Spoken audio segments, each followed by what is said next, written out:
Ba ba boom, boom, ba ba boom, boom, ba ba boom. Say what? Hello and welcome to another mini pop episode of the Larry's Pop Pod.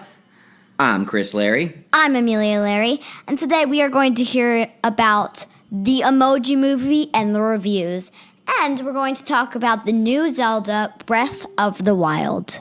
As well as we're going to look at some kind of housekeeping for the show, give you some updates, and a few small announcements as we move forward. But let's get right to it. Let me set the scene here. The Emoji movie came out, I believe, last Friday. That was, I think, whatever. It was in July, if you're listening to this later. And the Emoji movie was actually on your list of trailers that you were excited to see, was it not? It was, because I'll give you a little spoiler. The trailer is a trick for the actual movie. Oh, okay. So you were very excited about this movie. I didn't go with you, so we're going to mostly hear your opinion. But first I want to just tell you that this movie was pretty much universally disliked by most critics, all critics, and most viewers. It actually has a 7% Rotten Tomato score, and of the audience, only 46% of people that reviewed it liked it.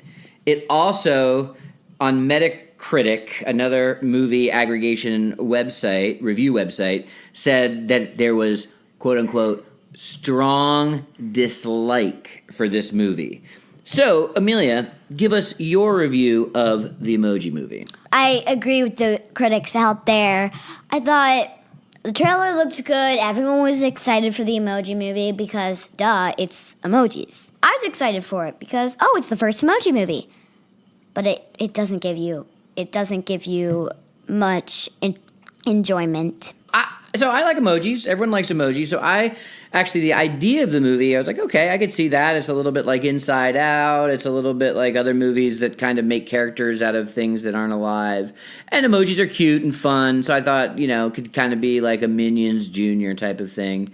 But then I started reading reviews and I was like, oh, maybe you can go without me on this one. But so what were maybe some main points that really made it disappointing for you, especially considering that you really wanted to like it? Everyone, like, if you're joking around with your dad or your mom, you take a phone and you just tap a bunch of emojis and text it. This was emojis, so you do the same thing.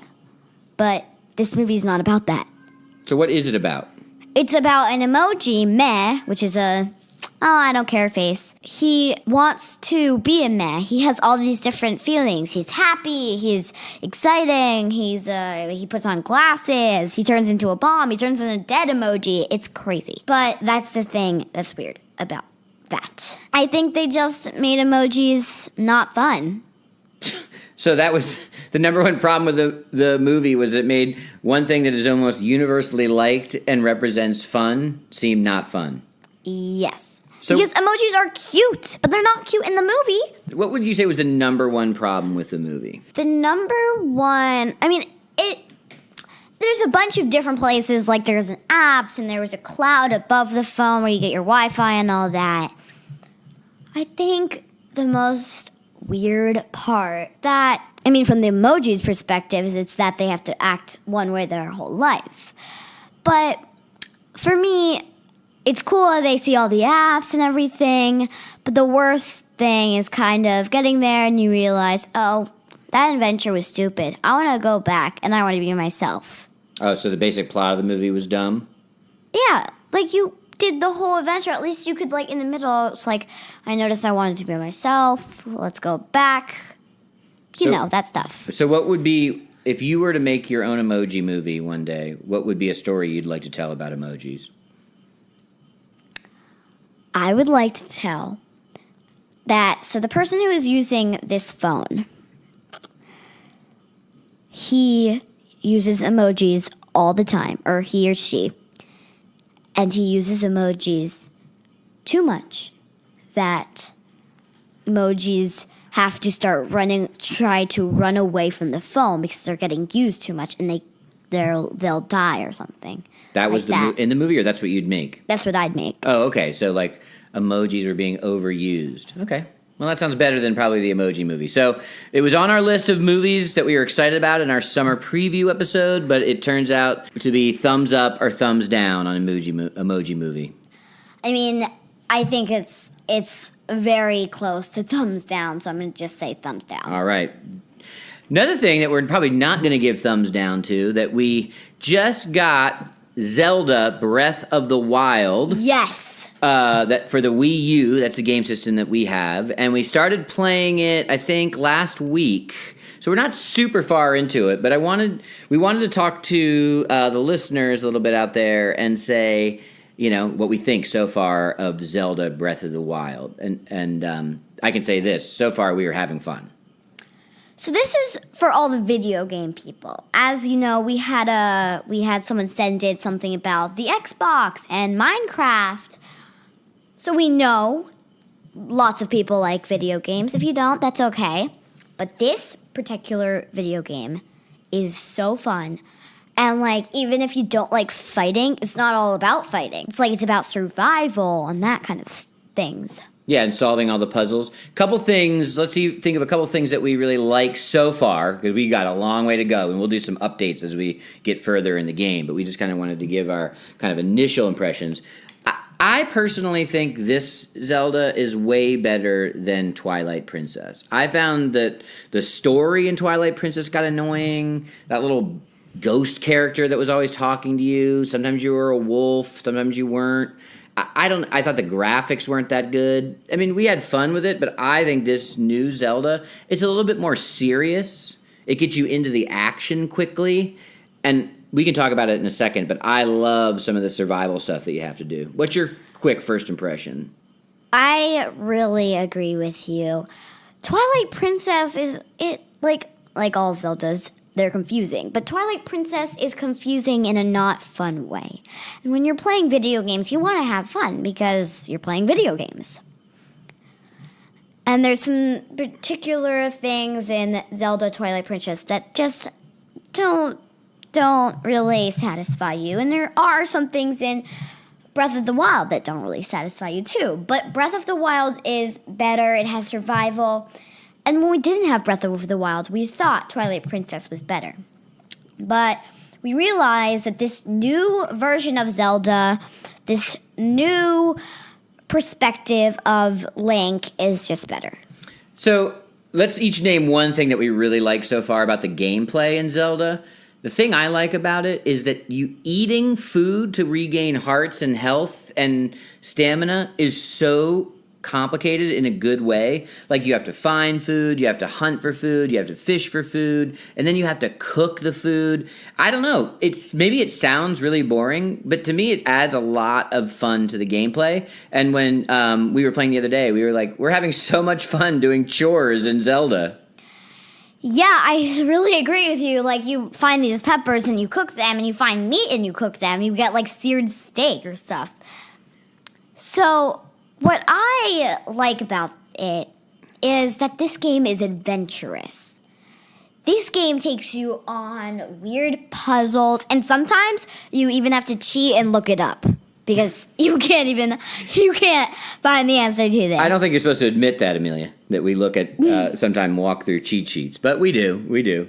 I think everyone has done it once, unless you're a professional game player, and it's just confusing in a fun way. Like, oh, when are we gonna get this? We need to finish this adventure. And there are different things. And there's this guy oh, you haven't got the last thing. Come back to me with the last thing and I'll give you this. And there's guys that don't keep your promises.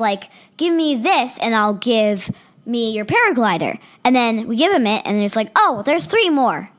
And you have to give me all 4. Yeah, it's annoying. But that's fun in the gameplay. Yeah, it's stressful. Do you have any... Well, that seems like maybe a critique for you, that some parts are a little too hard. Do you have any other things that you're not quite enjoying yet in the game? Yes. So this is not in Twilight Princess. I feel like it's more challenging, and I sort of like it, but there is a stamina ring. And that stamina ring, if you're climbing a mountain and your stamina ring gets to 0 stamina, then you fall off the mountain.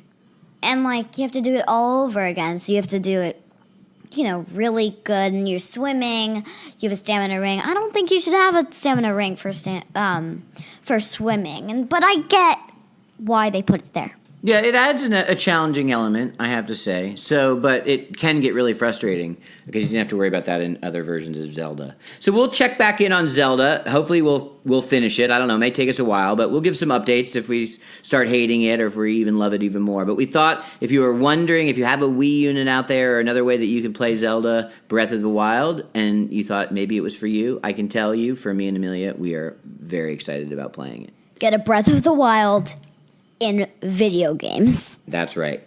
So a couple of things that we wanted to quickly talk about. One is we just passed 600 downloads of all of our Larry's Pop Pod episodes. And I just wanted to say thank you to all the people who have downloaded it, who have listened. When we started this off in April, we had no idea we would ever get to something like 600 downloads. Yeah, we thought we'd just be listening by all of our friends. Like, oh, this is nice. And we only get like 200 downloads. That's still a lot. Yeah. But since we got 600 and we're still going more, we love you and we want to thank you. Yes, and our next goal is 1,000 downloads.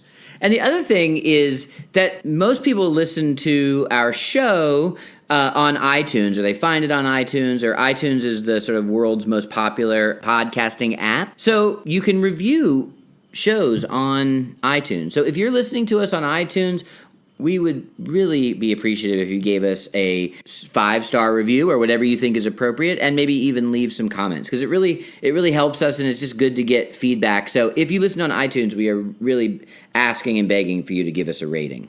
Yeah, we really appreciate it. Even if you don't really like us, that's okay. We can fix it. And if you do like us, then tell us, because we'll start doing the same thing over in our episodes. That's right. And we love feedback in general. So if you're on Instagram, we are the Larry's Pop Pod. If you want to tweet at us, it is ChrisLarry33. And you can also email us at chrislarry33@gmail.com. We'd love to hear from you. All right, I think we're about to wrap up this mini pop. We'll probably be back in a week or two with a full-length episode. We have some things that we're working on that we're very excited about, but it's going to take us a little bit of time to get this next one together. And we probably have a couple more episodes throughout the rest of the summer, so stay tuned. Bye-bye.